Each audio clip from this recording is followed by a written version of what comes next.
Përshëndetje dhe mirë se vini në Çamiko. Në takimin e kësaj radhe do të shkojmë ngado aty në Troja Shqiptare, aty ku në fakt fati i detyroi apo politika, diplomacia i detyroi shqiptarët të ndahen në 5-6 shtete, profesor? 6. Më vjen shumë mirë që ju kam në këtë tavolinë diskutimi. Zakonisht them për të hedhur vallen Çamiko, por në fakt do të hedhim një valle ndërkombëtarësh sot për të diskutuar mbi fatin e shqiptarët edhe pse jemi këtu ku jemi. Xenofon Krisafi është me mua në Çamiko për të diskutuar mbi të ardhmen e shqiptarëve. Zakonisht me fjalë të thjeshta ne e themi Shqipëria e Madhe. Çfarë ndodh me ne? Faleminderit për ftesën. Ndihem shumë i vlerësuar dhe i privilegjuar që jam pjesë e këtij emisioni tek podcasti juaj. Aq më tepër që më jepet mundësia me cilësinë e studiusit të çështjes shqiptare, veçanërisht të aspekteve juridiko-ndërkombëtare të çështjes shqiptare, me të cilën ka kohë që merrem, për të folur për të ardhmen politike të shqiptarëve në këndvështrimin juridiko-ndërkombëtar. E theksova këtë fjalën në këndvështrimin juridiko-ndërkombëtar për arsye se nuk mund të thuhet që nuk është folur për të ardhmen politike të shqiptarëve. Kjo është një temë që ka preokupuar gjithë shqiptarët, jo sot, gjithmonë, edhe në të kaluar. Dhe me sa duket do t'i preokupojë akoma edhe shumë kohë, përsa kohë që çështja e shqiptarëve do të mbetet e pazgjidhur. Është një paradoks i çuditshëm që është shumë vështirë për të shpjeguar. Është fakti pa diskutueshëm që shqiptarët janë pjesë e atij grupi të pakët popujsh të pellgut të Adriatikut dhe të Mesdheut dhe të Ballkanit në përgjithësi, që pretendojnë të jenë autokton. Të tjerë kanë ardhur këtu. Kanë ardhur dhe kanë bërë atë që nuk mund të imagjinojë dot. I kanë të kurrur, i kanë shpyr, i kanë rrudhur, i kanë zvogluar banorët e vërtetë të mirëfillt të këtyre trojeve. Kanë hyrë në shtëpinë e tyre dhe i kanë detyruar që të shmangën. Dhe jo vetëm kaq, por ndërsa të tjerët e kanë të zgjidhur problemin e tyre kombëtar. Fëmijët tanë, dhe ne nuk kemi asnjë lloj zilie. Mirë kanë bërë, ju lumt në fundit. Kjo është jeta dhe jeta nuk ndërtohet mbi fatkeqësinë e tjerëve. Jeta ndërtohet mbi aftësitë dhe mbi vlerat e gjithë secilit. Pra nuk kemi asnjë lloj zilie pse grekët janë aty ku janë, pse serbët janë aty ku janë e tjerë. Por e vetmi rezervë që ne mund të kemi ndaj tyre është që ç'punë kanë me ne, me fatin ton, me shtëpinë ton, me trojet tona, me tokën ton, sepse nuk ka pse të hezitojmë dhe ta themi me gojën plot që ne shqiptarëve na kanë hyrë në hak. Na kanë hyrë në hak prej kohësh. Dhe jo vetëm që na kanë hyrë në hak, po dhe na kanë ushtruar ndaj nesh gjithë gjërat më të këqija të përvojës së keqe njerëzore. Kanë ushtruar dhunë, genocid, spastrim etnik, kanë kryer krime kundër njerëzimit, krime lufte e të tjera që nuk i kemi merituar.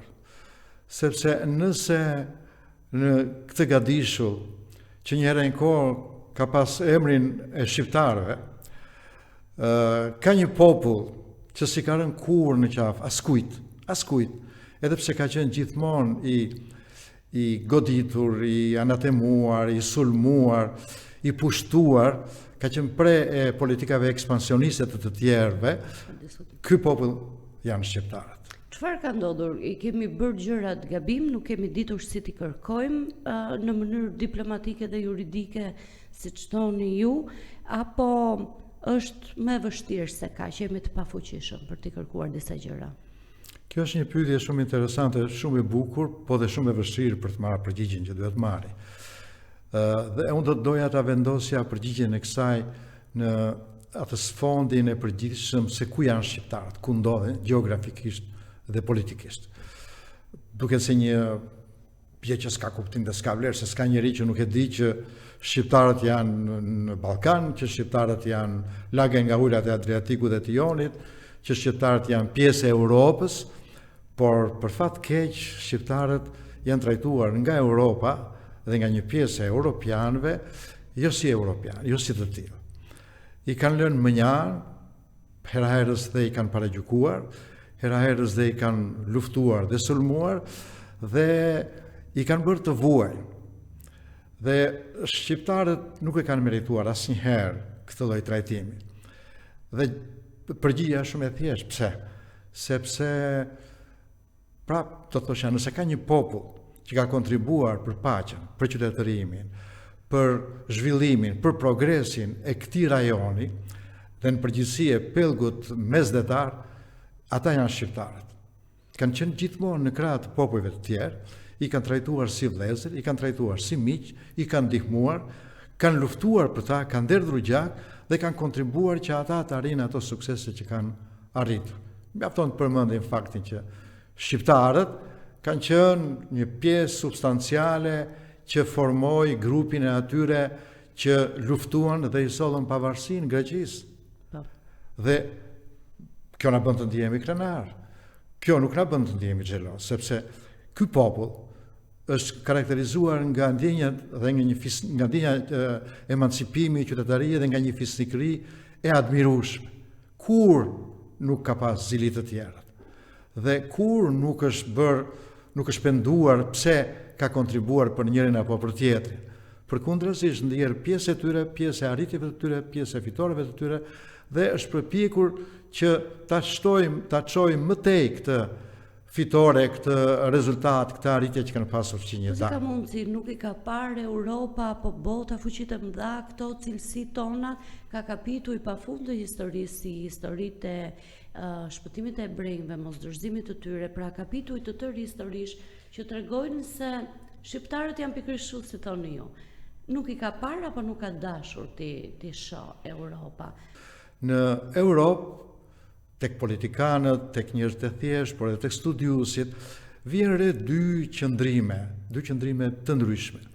Qëndrimi i parë është i atyre që kanë qenë realistë dhe objektiv dhe të paanshëm, që kanë konstatuar tek shqiptarët vlerat e vërteta që ata kanë, që kanë konstatuar tek shqiptarët atë çka ky popull i lashtë, po dhe fisnik, por edhe i qytetëruar ka dhënë për progresin e europianëve dhe në përgjithësi për progresin e kontinentit, e Ballkanit, e rajonit, sikur se ka pasur dhe që i kanë vënë në dukje këto në për libra, në për pohime, në konferenca e tjera, ka pafund vlerësime të tilla pozitive që ne na ngazëllejnë dhe që nga ndonjëherë bën edhe burim i një literature turbofolku, duke u nisur nga disa vlerësime ekstremisht maksimale, që pohojnë një pjesë vërtetës, por nga ndonjëherë e amplifikojnë atë, kemi vënë re që ka edhe midis nesh njerëz që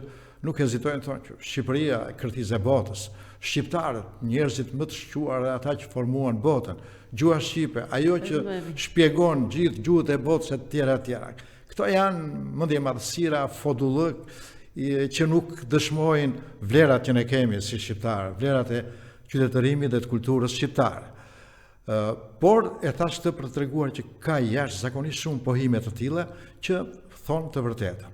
Dhe kjo e vërtet është që ne shqiptarët jemi popull me vlera, popull që dim të ecim, dim të luftojmë, dim të punojmë, por dim edhe të respektojmë, ndoshta më shumë nga ç'duhet. Krahas atyre europianëve, studiuesve, jo vetëm europian, por edhe nga vendet tjera të botës që vënë në dukje vlerat e shqiptarëve, që vënë në dukje kontributet e shqiptarëve, përsa i përket qytetërimit botëror dhe kontinental, ka pa diskutim edhe një kategori tjetër njerëzish, politikan, njerëzish të zakonshëm, studiues, që na shohin neve me atë vlerësimin që një popull i pa qytetëruar, një popull pa aftësi politike, pa aftësi organizuese, pa aftësi shtetformuese, një popull të cilin duhet ta marrësh për dorë dhe duhet që të huajt të japin atij mundësinë për të organizuar dhe për të krijuar shtetin dhe institucionet politike dhe shtetërore.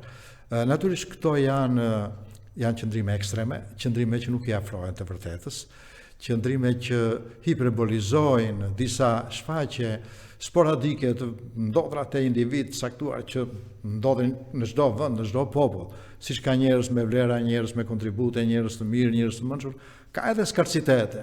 Nuk përjashtohet që edhe midis shqiptarëve të ketë pas njerëz të tillë. Edhe ne në jetën tonë të përditshme përballemi me mendime ndryshe, se thua edhe ato që nuk na mbështet. Përgjegjësimi i këtyre cilësive apo i këtyre ndodhive dhe dhënia e tyre prioritet është e gabuar.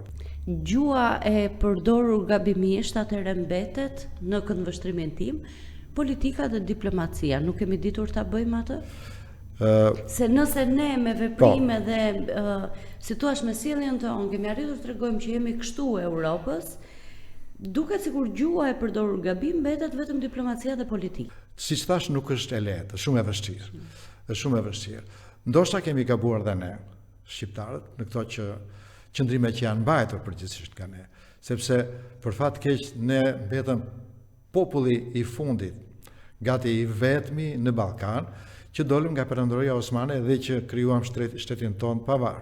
Gjithë të tjerët kishin filluar që nga Greqia 1821 me atë kryengritjen apo revolucionin grek që vazhdoi deri në 1829, pastaj vazhduan Rumania, Serbia, Malizi, Kreta e të tjera, Maqedonia dhe Bullgaria në 908-ën, ne mbetëm në 912-ën. Pse? Unë jam përpjekur me aq sa kam mundur të jap një përgjigje që nuk pretendoj se është ajo që ndoshta do duhet ishte. Unë e lidh me faktin që për fat të keq disa nga ata që na kanë sënduar, që na kanë sulmuar, që nuk na kanë dashur, kanë spekuluar maksimalisht me një fakt, me konvertimin e shqiptarëve në fen musliman. Dhe duke qenë se në Ballkan, në këtë Ballkan që ka qenë kryeura e rrugtimeve nga Europa drejt lindjes së afërme, lindjes së mesme, ku përplaseshin interesat fuqive të mëdha me interesat e perandorisë osmane, takonin edhe disa që ishin islam, që nuk ishin kristian, nuk ishin të krishterë. Dhe natyrisht në ato kohra feja ka qenë një element i rëndësishëm, një element që është marrë në konsiderat dhe që ka krijuar përshtypje, ka krijuar qëndrime e të tjera. Them unë që ndoshta duhet këtë qenë edhe kjo një nga arsyet. Një tjetër arsye mund të ketë qenë edhe fakti që jo gjithmonë dhe jo të gjithë shqiptarët e mençur, shumë të mençur ka pasur, kanë ditur të orientohen atje ku duhet. Unë do të doja të përmendja një dy gjëra që nuk është se i them unë për herë të parë, janë thënë prej kohësh nga të tjerë njerëz, unë po i përsëris. Thuhet që ilirët dhe shqiptarët i kanë furnizuar njerëzimit disa papë, i kanë furnizuar perandorisë bizantine disa perandor, i kanë furnizuar perandorisë osmane disa vezir dhe vezir të mëdhej, kryeministra. Kjo do të thotë që ne jemi popull me shumë vlera, popull me shumë merita, po për fat keq këto merita dhe këto vlera nuk i kemi përdorur për veten tonë. Aq e vërtetë është kjo sa që kur shqiptarët donin të kishin dhe ata shkollat e tyre të shkruanin shkrimin e vet, sikurse ndodhte me fqinjët, perandoria osmane, tek e cila kishte jo pak shqiptar në kryet e administratës, qoftë si vezir, qoftë si guvernatorë e tjera, të tërve u jepte të drejtën e hapjes së shkollave në gjuhën e vet kombëtare. Shqipërisë jo, i thoshe mund të hapësh vetëm në gjuhën turke ose në gjuhën e këtyre fqinjve të tjerë. Kjo është pak e çuditshme, është pak e pabesueshme, por është një vërtet dhe është një çështje që të shtihen në dëshpërim. Pse ne kemi mbetur në fund të këtyre zhvillimeve? Politikisht në mënyrë gjeografike, bëj gabimun nëse them profesor që shqiptarët janë të kufizuar me shqiptarët e vet? Jo, s'bën asnjë gabim absolutisht. Kjo është një vërtetë absolute dhe është një paradoks. Mund të jemi popull i vetëm, që ndodhemi për fat tashmë të grumbulluar në dy shtete dhe unë e konsideroj këtë një nga arritjet më të mëdha të shqiptarëve, faktin që krahas shtetit të rrudhur shqiptar të 912-913-ës, tashmë ne nga viti 2000 kemi dhe një shtet tjetër shqiptar që është shteti i Kosovës, që është një hap i madh përpara i shqiptarëve drejt këtij procesi për të cilin jemi duke folur, drejt procesit të zgjidhjes së çështjes kombëtare të shqiptarë. Kur kam pyetur një historian të njohur britanik, në fakt unë nuk e perceptoja kështu momentin që u krijuam dy shtete, mendoja që nuk do ishim kaq shumë bashkë. Por Noel Malcolm në një bisedë shumë i madhe, më ka thënë që e ke gabim këtë perceptim, sepse tashmë juridikisht keni mundësi të shprehni dy mendime, po njëkohësisht në fushën e diplomacisë është një zë më i fortë. Pra nëse do të ishit një apo jeni dy, do kemi dy vota në çdo forum ndërkombëtar. Më vonë e kam kuptuar, domethënë pas kësaj bisede kam kuptuar që është mirë. Njëkohësisht njëllojmë ka thënë edhe profesori Recep Qosja, por mbeten ende shumë gjëra midis njëri tjetrit në këtë Ballkan të trazuar, qoftë edhe me një shkëndijë të vogël si Open Balkan, për të prishur disa raporte apo si thua për të krijuar një hatërmbetje edhe mes dy vëllezërve, siç mund të jemi ne, ose mes dy motrave, siç mund të jetë Shqipëria dhe Kosova. Në këtë dialogun, çfarë duhet të bëjmë që të jemi të kemi të unifikuara këto votat? Është e vështirë se dy shqiptarë në një mendje nuk i bën dot. Është patjetër që është e vështirë, por nuk duhet të shqetësohemi dhe nuk duhet të trishtohemi. Këto janë fenomene që ndodhin jo tek ne, po në gjithë botën. Madje ndodhin edhe në shtëpi. Edhe në gjirin e familjes ka gjithmonë dhe probleme, mosmarrveshje, kontradikte, nga ndonjëherë dhe përplasje, dhe janë të natyrshme. Dhe ju përmendët Open Balkan. Filloi me një entuziazëm të jashtëzakonshëm, me një zel të madh, me premtime të mëdha, do bëjmë atë, do bëjmë kush sot Open Balkan. Iku, krijoi një shqetësim midis shqiptarëve në të dy krahët e Drinit, një shqetësim që duket që po ka përcjellë avash avash, dhe un kam bindjen absolute që ajo do ka përcjellë, ndoshta edhe nga natyra jam optimist për vlerësimin dhe gjykimin e gjërave, dhe ne do të ecim përpara. Unë po ju them juve dhe atyre që na ndjekin përmes ekranit, një gjë që të tërë e dinë dhe të tërë e kuptojnë dhe mbase jo të gjithë e thonë. Sot ne jemi të bashkuar me Kosovën. Realisht jemi të bashkuar. Mjafton që tani të na bushet më ne ku mbarojmë ne këtë emision, themi, shkojmë ham një darkë në Prishtinë, një të hyr për makinës këtu, vemi ham darkë në Prishtinë dhe kthehemi përsëri. Kanë ikur ato vështirësitë e kohëve të shkuara. Po, libri ecën, shkolla ecën. Kemi janë betare të unifikuar pa diskutim. Ka shumë element që... Pra ka shumë gjëra që ne i bëjmë bashkë. Akademitë japin një kontribut jashtëzakonshëm, universitetet, shkollat. Unë jam pedagog në Universitetin Mesatar të Shqipërisë para disa muajsh, neve me një grup studentësh, ne shkuam 2 ditë në Universitetin e Prishtinës, zhvilluam atje mësime, morëm pjesë në auditore bashkë me studentët të Universitetit të Prishtinës, i ftuam erdhe ata pas pak kohe, që janë këto? Këto janë mrekullira.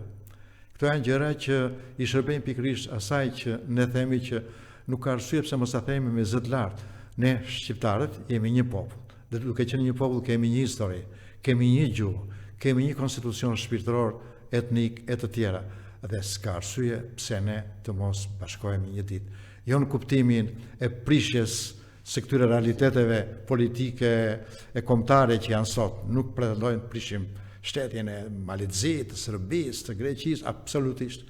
Ato do të jenë atje ku do të jenë, por ne nuk ka arsye që të na pengojnë që të bëjmë këtë që po bëjmë sot aktualisht me Kosovën. Të shkojmë të japim mësim në Kosovë, të vit japim mësim në këtu, të vemi në Podgoricë, të vemi në Tetov, të vemi në Shkup, të vemi në Athinë, të vemi në Janin, të vemi kudo, sepse jemi një popull. Sikur se e bëjmë këtë edhe me grekët, edhe me maqedonasit, edhe me serbët e tjera, të cilët janë miq tanë, janë vëllezërit tanë, jemi domethënë qenie që kemi jetuar dhe do të jetojmë këtu. Dikush thotë jemi të dënuar të jetojmë. S'ka pse të themi jemi të dënuar, nuk jemi të dënuar, jemi të bekuar, jemi të privilegjuar, por ne duhet të dimë që dhe po them, kur them ne njerëz të thjeshtë, shqiptarët, grekët, bullgarët, të dinë të disiplinojnë politikën. Gjithë problemet i ka krijuar politika. Po jap edhe një tjetër shembull që është domethënës. Kemi dëgjuar për Megali Ide. Kemi dëgjuar për Naçertania, që janë dy platforma nacionaliste, njëra greke, tjetra serbe, të cilat propagandojnë idenë e madhështisë së këtyre dy shteteve, e Greqisë në jug dhe të Serbisë në veri. Pse mos e ndërrojmë ne? Po, në fakt kur dolën këto? Këto dolën në vitin 1824 dhe 1864. Dolën atëre kur filloi të lulëzoi nacionalizmin këto. Deri në atë kohë shqiptarë dhe grek kanë qenë vëllezër. Shqiptarë dhe serb kanë qenë vëllezër. Kanë punuar bashkë, kanë luftuar bashkë, janë përpjekur bashkë dhe ka që vërtet të shkrosa që ka zhvillime të tilla, të cilat ndoshta jo të gjithë i din, po një pjesë e mirë e njerëzve i din, që nuk kanë qenë të tmerrshme idetë e një lloj bashkëpunimi të ngushtë midis popujve ballkanik. Në kohën e Pashallëkut të Janinës fjala vjen, Ali Pasha Tepelen, që ishte që dikush tek ne e shan, dikush e lavdëron, dikush flet me ngjyra të zakonshme, çfarë bëri? Krijoi një shtet të shqiptarëve, të grekëve, të vëllejve, të gjithë atyre popujve që banonin nga dyshën e Ballkanit, dhe që nuk merakosej do ishte shteti i shqiptarëve apo i grekëve, mjafton të ishte një shtet që të vinte një ledh, një gard, një hendek zgjedhës osmane, zgjedhës turke. Kjo gjë ka ndodhur edhe me këta të veriut, por kur hyrin mes politika, kur nacionalizmi filloi të lulëzonte edhe si, jo vetëm si doktrinë, por edhe si politikë zyrtare në këtë shtete, atëherë lindi ose erdhi fatkeqësia për popujt e gatishullit tonë. Ne s'kaq të themi dhe s'kaq të flasim e të mallkojmë fqinjët tanë. Janë ata që janë. Na kanë ndihmuar, i kemi ndihmuar, shumë më tepër i kemi ndihmuar se na kanë ndihmuar, na kanë luftuar, si kemi luftuar asnjëherë, por ne të duhet që në kuadrin e këtyre zhvillimeve që shpresojmë të jenë më të mira se ato që kanë kaluar, të jetojmë në paqe dhe në miqësi me ta. Më pëlqen jashtëzakonisht shumë ky optimizmi juaj, profesor, por ama dua të ngacmoj, sepse më ngacmoi realisht edhe një nga arsyet pse ne jemi kështu. Një nga arsyet ishte se kemi pasur ca konvertime në muslimane. Dua të ndalem këtu. A jemi ne ata që në një farë mënyrë bëjmë kompromise me identitetin tonë edhe sot? Domethënë, ndoshta kemi dëgjuar të gjithë për pensione, për dokument, për leje qëndrimi, për çfarë do lloj gjëje që duket sikur na e bën jetën më të thjeshtë sot, ose për të arritur diçka për fëmijët tanë sot. Përpiqemi dhe vëmë në diskutim her pas here identitetin.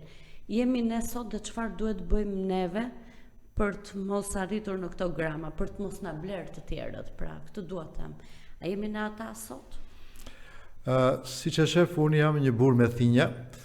Mund edhe mos më përgjigjesh nëse nuk ka optimizëm. Një burr me thinja, një burr në moshë, i takoj atij brezi që jam formuar nga pikpamja profesionale dhe kulturore në kohën e shkuar.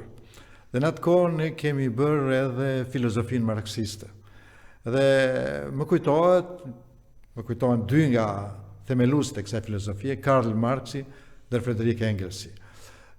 Dikush mendon që me qenë se këta kanë qenë marksistë, kanë qenë komunistë, kanë qenë socialistë e tjera, këta duhen hedhur në kosh, duhen hedhur në plera. Pa i lëvduar atje ku s'duhen lëvduar, por ka disa të vërteta që nuk mund të mohohen. Marxi në kohën e vet thoshte që çdo marrëdhënie në fundit është marrëdhënie interesi. E përmenda këtë për të treguar pse ne sot shitemi në thonjza për një pension, apo për një punë të mirë, apo për një pozicion të caktuar në shtet, sepse në fundit duam të jetojmë. Kemi interes të caktuara, duam të mbajmë familjet. S'është kjo rruga. Absolutisht nuk është kjo rruga. Rruga më e mirë është ndershmëria, është principialiteti, është devotshmëria e të tjera. Por njeriu ky është në fundit. Është i thyeshëm, është i përkulshëm dhe jepet përpara këtyre, tundohet përpara këtyre ofertave që i bëhen. Por gjithsesi duhet kemi parasysh që historia e shoqërisë njerëzore nuk matet dhe nuk vlerësohet me muaj apo me vite, ndonjëherë as me dekada. Matet me periudha më të gjata kohore. Dhe në këto periudha më të gjata kohore, unë besoj që ne shqiptarë do të jemi shumë më mirë se që jemi, dhe ndoshta do të jemi shumë më mirë edhe se fqinjëtarë. Dje apo pardje në këto emisione televizive që pak i ndjek me të drejtën se s'mbetet shumë kohë në dispozicion, dëgjova që disa nga këta fqinje tani kanë hapur negociatat për pranim në BE shumë vite përpara, dikush në vitin 2012. Ne i kemi hapur para një viti apo 2 jetësh, dhe ne jemi gati në mbyllje, në 27-ën parashikohet që këto të mbyllen, dhe kjo është një gjë shumë e mirë, sepse unë bëj pjesë në grupin e atyre eurofilve, e shikoj vendin tonë në Europë, siç kemi qenë dhe siç jemi gjeografikisht në Europë, ne duhet jemi në Europë edhe politikisht, sepse të tillë jemi ndjerë. Skënderbeu mori rrugën dhe shkoi në Gadishullin përtej, në kushte shumë të vështira, 25 vjet luftoi jo aq për ne shqiptarë sesa për gjithë Europën. Për gjithë Europën, shpëtoi paqen dhe qetësinë në Europë. E pra, duke menduar që vendi ynë është në Europë, është një zhvillim shumë pozitiv dhe për një kohë shumë të shkurtër. Kur të tjerët kanë dashur shumë kohë po luftojnë, po përpiqen dhe nuk kanë arritur dot në këto starte ku jemi ne, ose mirë themi në këto pozicione ku jemi ne sot. Kjo është shumë pozitive dhe shumë inkurajuese dhe shumë optimiste. Është shumë mirë. Ku duhet të punojmë? Cilat janë pikat tona më të dobta? Unë mendoj dhe them shpesh që 2 pikat tona më të dobta janë çamëria, që është një nga plagët e mia, edhe ndoshta është shumë personale kjo, mund edhe të gaboj këtu, sepse janë të vetmët shqiptarë që nuk shkuan dhe të merrnin në shtëpinë e gjyshes, ose gjyshja të shkonte në shtëpinë e fëmirisë, dhe nga ana tjetër lugina e Preshevës, që duket sikur me metoda shumë të buta politike ose të zbutura, të flas gjuhën e gjenocidit, po në një farë mënyre mund ta konsideroj shfarosje, dal nga dal, e nga dalshme. Jo një lloj si çamëria dikur me gjenocidin të 10 vite më parë. Unë në këndvështrimin tim mendoj që këto janë 2 pikat e dobta të situatës se si ndihen ose ku ndodhen sot shqiptarët. Duhet të punojmë me këto pika, me më shumë cilat janë ato që na dhëmbin më shumë. Fatkeqësia e shqiptarëve zyrtarisht dhe politikisht, por edhe juridikisht, nisi në vitin 1878 me atë që quhet Kongresi i Berlinit. 13 qershor, 13 korrik 1878, kur Europa për herë të parë rikonfiguroi Gadishullin e Ballkanit. Ishte koha kur Perandoria Osmane ishte në vështirësi, ishte duke u degraduar, dhe ishte koha kur kishin dalë këto vendet e tjera në Gadishullin Ballkanik dhe që kërkonin me shumë të drejtë atë lirin, pavarësinë e tyre, e cila cënonte pa diskutim dhe pretendimet e Perandorisë Osmane. Në këtë kohë filluan edhe këto politikat e gjenocidit, spastrimit etnik dhe veprimet të tjera barbare përkundrejt ne shqiptarëve. Sepse në 878-ën Serbia kishte një shtet, Malizi kishte një shtet, Bullgaria diçka, Rumania po Greqia e kishte edhe e tjera, të vetmit që kishin shtet ishim ne shqiptarët. Dhe llogaritë e këtyre fqinjve tanë për t'u bërë të mëdhenj, për t'u kapardisur dhe për t'u llastuar më shumë nga ç'ju takonte, beshin mbi trojet shqiptare. Dhe prandaj filluan këto politikat e shfarosjes së shqiptarëve, qoftë nga serbët, qoftë nga malazezët, qoftë nga maqedonasit, qoftë edhe nga grekët. Vazhdoi që nga 1878 deri në vitin 1912, kur fillojnë këto luftrat turko-ballkanike, lufta e parë dhe lufta e dytë turko-ballkanike, objektivi i cilave ishte pikërisht zhdukja e Shqipërisë dhe e shqiptarëve dhe zmadhimi i territoreve të fqinjve tanë. Aty fillon akoma dhe mëtej fatkeqësia dhe trajtimi mizor i shqiptarëve. Ka jashtëzakonisht shumë burime bibliografike, historike, arkivore që tregojnë se ç'kanë hequr shqiptarët, stërgjyshrit tanë në ato vite, me qëllim që territoret shqiptare të shndroheshin një terra pulita dhe mbi këto hapësira boshe të ngrijeshin, të shtoheshin tokat e Malitzit, të Maqedonisë, të Serbisë, të Greqisë e të tjera. Dhe këto për fat keq kanë vazhduar edhe më pas. Vazhduan gjatë luftës së parë botërore, vazhduan në mbarim të luftës së parë botërore, vazhduan edhe mëtej, edhe kur u krijua Lidhja e Kombeve që doli si një organizat për të garantuar paqen dhe sigurinë ndërkombëtare dhe që nuk e bëri dot punë, dhe që pretendoi të merret disa herë me problemet shqiptare, po s'u mor dot dhe nuk gjeti dot zgjidhjen e dur, dhe i la gjërat zvar derisa erdhi lufta e dytë botërore, e cila gjithashtu u pretendua ose u tentua të përdorej prapë në dëm të shqiptarëve. Historia e ligjit të luftës me Greqinë, e pretendime të tjera janë një ripërsëritje e edicioneve të këtij trajtimeve që fqinjët ju kanë bërë shqiptare. I kanë menduar si më të dobtit edhe i kanë sulmuar. Dhe një faktor tjetër që duhet ta përmend para se ta mbyllim emisionin, do të ishte fakti që ne kemi pasur fatkeqësinë që nuk kemi qenë të preferuar nga fuqitë e mëdha. Për pak kohë, pa themi në vitet 1878, 1881, kishim një lloj simpatie nga Anglia. Kryeministri britanik i asaj kohe, Gladstone, u reshtua për pak kohë në favorin ton, por vetëm kaq. Më pas nuk vazhdoi kjo. Pastaj në vitet 1912, 1913 e pak më vonë dhe gjatë luftës së parë botërore, Austro-Hungaria dhe Italia duket sikur u rreshtuan për krahanesh, po jo aq sa do duhesh dhe jo me sinqeritet, ishin më shumë për interesat e tyre. Austro-Hungaria donte të dilte në Adriatik, sepse ishte një shtet që s'kishte dalin në det. Italia donte të arrinte Quintas Ponta, Adriatikun e këtij krau ku ishim ne. Dhe kishim mbetur pa aleat. Mbetja pa aleat në kishte lënë, ishte një dizavantazh i madh i yni. Për fat, në vitin 1919-1920 kur zhvillonte punimet konferenca e paqes e Versailles e Parisit që do të jepte fund procedurave të mbylljes së luftës së parë botërore, Shqipërisi ndriti fatin në një farë kuptimi, sepse në krah të saj u rreshtua një nga fuqitë më të mëdha të botës, Shtetet e Bashkuara të Amerikës. Presidenti amerikan i asaj kohe, Woodrow Wilson, pati largpamësinë, pati edhe vizionin, por pati edhe atë humanizmin e veçantë të kuptonte se ndaj shqiptarëve dhe ndaj Shqipërisë po bëj një pakujdesie e madhe, një padrejësi e madhe. Dhe vuri veton në punimet e konferencës paqes në favor të popullit shqiptar, dhe unë do të thoshja që ishte ndër të tjera edhe prania e Amerikës dhe përkraja amerikane asaj kohe që i shpëtoi shqiptarët. Dhe historia përsëritet.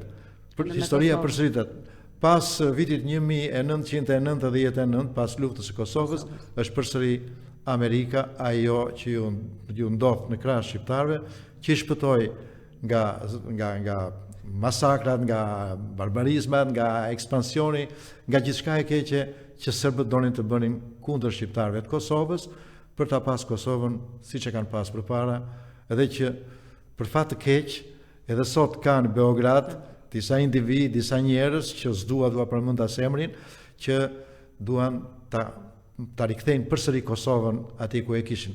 Kurrë s'kan për ta pasur. Kurrë. As Kosovën dhe as territoret tjera. Koha punon për shqiptarët. Ky është shekulli i shqiptarëve. Jam shumë i bindur dhe kam besim absolut që brezat që do të vinë do të jenë shumë më mirë se sa që jemi ne. Ka 2 apo 3 pika, profesor, ku neve duhet ta orientojmë gjuhën tonë diplomatike dhe juridike për veprimet tona për të mbajtur pikërisht të standard dhe këtë optimizëm që thoni ju është koha e shqiptarëve? Po ka. E para se të shkojmë tek faktori politik dhe diplomatik i jashtëm, unë do të thosha që është absolutisht e domosdoshme që shqiptarët të forcojnë kohezionin e tyre kombëtar. Këto histori të papëlqyeshme, të neveritshme që vijnë re, kjo luftë politike midis fraksioneve të ndryshme politike, veçanërisht në kohë fushatash elektorale, do duhet të qytetërohet, do duhet të emancipohet. Nuk është niveli ynë kjo mënyrë veprimi. kjo çka shohim ne në ekranet e televizorëve apo në këto skenat e mitingjeve elektorale. Shqiptarët kanë qenë gjithmonë dhe shqiptarët janë trashëgimtarë të një race njerëzish të mençur, të ditur dhe të përmbajtur. Këto çuditëra që vëmë re janë të pahishme. Nga këtu duhet filloj. Ne duhet kultivohemi, ne duhet edukohemi dhe ne duhet të lëmë pas këtë trashëgimi të disa njerëzve që nuk e din nga erdhen, nga ju imponuan shqiptarëve. Zbritën nga malet, zbritën nga shpellat, edhe sollën kulturën e shpellave dhe të maleve në qytetërimin e shqiptarëve të sot. Kjo është e para sipas mendimit tim. E dyta do të ishte që ne duhet të tregojemi shumë të mençur dhe shumë vizionar dhe shumë lartpamës në zgjedhjen e aleatëve, e partnerëve. Sepse pikërisht nga kjo që sapo thash, nga faktori i parë, domethënë nga fakti që vijnë këtu lloj njerëzish që ulin të ndonjërat në një koltuk ministror apo kryeministror apo diku, ata japin vetes të drejtë që të thonë leta se mua shteti jam unë, ta mendoj veten se ata janë shteti. Edhe duke e menduar veten se ata janë shteti, çfarë bëjnë? Ata thonë, partneri im strategjik është X shtet, nuk dua të përmend emra. Tjetri thotë, partneri im strategjik është ky shteti tjetër këtu. Jo zotëri, nuk bëhet kështu. Partnerët strategjik, aleatët strategjik nuk i zgjedh një individ i caktuar që rastësia mund ta ketë nxjerrë në krye të shtetit apo të qeverisë. Partnerët strategjik i përcaktojnë njerëzit më të mençur të kombit, jo vetëm të shtetit, po të kombit, dhe nuk e them rastësisht kombit, sepse kam parasysh që nuk duhet të jenë vetëm profesor, intelektual, dietar nga Shqipëria e Tiranës, por duhet të jenë edhe nga Shqipëria e Kosovës, duhet të jenë edhe nga trojet shqiptare që janë përreth Shqipërisë e Kosovës, duhet të jenë edhe nga diaspora, madje duhet të jenë edhe të huaj, të cilët kanë treguar dashamirësi dhe objektivitet ndaj shqiptarëve. Ju përmendet Noel Malkol, një burr i mrekullueshëm, një burr i mençur, një njeri objektiv dhe i paashëm vlerësimi. Nuk e ka vendin ai të jetë në një grup pune që duhet të përcaktojë strategjinë politike të ardhmes së shqiptarëve, ç'do bëhet me shqiptarët, si do bëhet, kush do ta bëj, kur do ta bëj, në ç'më mënyrë do veproj, çfarë gurësh do të lëvizë e të tjera. Pra, kështu kjo do të jetë rruga që duhet të ndjekin mi që duhet zgjedhim dhe partnerët që duhet zgjedhim. Nuk duhet të bëjmë një inflacion partnerësh. Partnerët janë gjë e madhe, aleatët janë gjë shumë e madhe. Dhe këta duhet i përsektojnë ata që janë kompetent, ata që i njohin dhe që i din këto gjëra. Jo ata që dalin në ekraneve televizorëve, lexojnë 3 rriesha nga unë, 5 rriesha nga ty apo nga dikush tjetër, mendojnë se u bën të mençur të ditur, ju duket vetja gjitholog, edhe flasin e japin opinione për çdo gjë, duke ngatruar tërë dynja. Për te faktit që janë këta njerëz që dalin në ekrane dhe që pa diskutim din edhe ta fitojnë kohën e tyre televizive, edhe të marrin vëmendjen. E shihni një të ardhme të ndritur edhe përmes të rinjve, në kuptimin ju përballeni me akademik të rinj, me njerëz që duan të studiojnë, a jemi ne një vend që planifikon një të ardhme të mirë sot përmes të rinjve? A shkojmë ne në arkiva ashtu siç shkoni ju? Unë të falenderoj shumë për këtë ngacmim që më bëre, për këtë pyetje, sepse dole tek një nga ato që më karakterizojnë mua në punën dhe veprimtarinë time të përditshme. Unë kam besim absolut tek të rinjt, sepse i përkas një brezi që kur kam qenë i ri, profesorët e mi që në atë kohë ishin sa jam unë sot, më kanë pas mbajtur shumë pranë, dhe nëse diçka arrita në jetë, diçka u bëra në jetë, kanë meritën e tyre absolute edhe këta njerëz. Ata që kanë qenë asë kohë në moshën time, dhe po përmend një 2 emra edhe në formë homazhi dhe vlerësimi për ta, Luan Omari, Arben Puto, Grigor Gjika, e të tjerë, po që mdoj vetëm tek ta sepse lista është e pafundme me atyre njerëzve të mrekullueshëm. Dhe kam në formimin tim kulturor, por edhe qytetar, pikërisht këtë ndjesi, këtë ndjenjë të rrënjosur që këtu e 50 vjet përpara nga këta profesorët mëdhej, nga këta që kanë qenë dishepujt e mi, kanë qenë modelet e mi, që sot ne duhet të punojmë shumë të tepër me të rinjt. Ka një përshtypje që këta të rinjt e sot me kanë mëndet të celularit, të Instagrami, të ajo, të kjo, të Facebook, të podcast. Është normale. Jo, desha të thoja këtë sepse edhe baba im tha pse duhet të përdorim fjalën podcast, do duhet të gjesh një fjalë shqipe. Edhe më vuri në pozitën që do duhet të zgjedhim, po a punojmë ne me veten, me arkivat, me leximin? Unë mendoj që po. Sepse edhe nuk kemi absolutisht të drejtë brezi ynë t'i qortoj, t'i kritikoj, t'i intimidoj të rinjtë të rejat e sot. Unë jam pedagog në universitet, edhe kam një auditor, si që janë sot auditorë, është një pjesë e djemve dhe vajza, edhe punojnë për të nxjerrë bukën e gojës, për të siguruar dhe paret për studimet, çka më bën ti dashuroj maksimalisht për këtë që bëjnë, dhe të jem në krahun e tyre për çdo gjë. Dhe këta njerëz që vinë auditor, që mund të jenë 40, 50, 70, 80, natyrisht që nuk janë të tërë të prerë në atë nivel që janë të tërë të shkëlqyer. Po midis tyre ka djemë dhe vajza që janë të jashtëzakonshëm, që të frymëzojnë dhe të mrekullojnë dhe të bëjnë që të jesh i gatshëm t'ju shpjegosh gjithçka atyre. T'ju transmetosh, po ti të mund të ta marrësh si një kaset nga truri jot, tëra të përvojë, tëra të dije, të grumbulluar për vite, dekada, tëra, dhe t'u japsh atyre, t'u adhurosh atyre, sepse e meritojnë. Dhe këta për mua janë e ardhmja e Shqipërisë. Nuk mund të mendohet që do të jenë me 10 mira ata që do të shkëlqejnë. Mjafton që në këta 30-40 veta që janë auditore tona, kaj tek unë, kaj te dikush tjetër, të kemi 10, 15, apo dhe 5, apo dhe 6 të tillë talente të kësaj natyre, e kemi bërë punën. Është e siguruar e ardhme, sepse drejtuesit janë të pak, nuk mund të jenë të gjithë shumica njerëzve të jenë drejtues. Puna apo talenti, profesor, dhe duhet ta mbyll këtu. Si duhet ti balancojmë? Të dyja bashkë, kur kam qenë i ri si puna jote, këta profesorët, emrat të cilëve i përmenda pak më parë me shumë respekt, më kujtohet se cili prej tyre na thoshte që suksesi në jetë arrihet me shumë punë, me pak talent edhe me pak fat. Të falenderoj shumë për këtë bisedë, unë kam mësuar jashtëzakonisht shumë nga kjo bisedë, besoj që edhe ata që na ndjekin të marrin pak nga ky optimizmi juaj, profesor, edhe ta duam më shumë vendin, ta duam kulturën, gjuhën tonë, atë që jemi në vetvete, bashkë me dramat që marrim me historitë tona. Kështu po të duam vetëm pak më shumë, ndoshta do arrim gjëra pak më të mëdha. Unë të falenderoj shumë edhe të lutem më jep mundësinë të them edhe diçka, të cilën e cila më vjen kështu së brendshme. Unë të llogaris edhe ty në kryet asaj liste që përmenda pak më parë, atyre studentëve, djemve dhe vajzave të reja që duket se po i dalin zot këtij vendi. Po të kemi ne ka shumë vajza dhe djem si puna jote dhe si puna e atyre studentëve të mi apo dhe kolegëve të mi të ri që kam në universitet, e ardhmja e Shqipërisë është e siguruar dhe ne i kemi ata. Duhet e para t'i gjejmë, e dyta t'i mbajmë, ti inkurajojmë, ti përkrajmë dhe të qëndrojmë në krah të tyre duke i shtyrë të ecim përpara.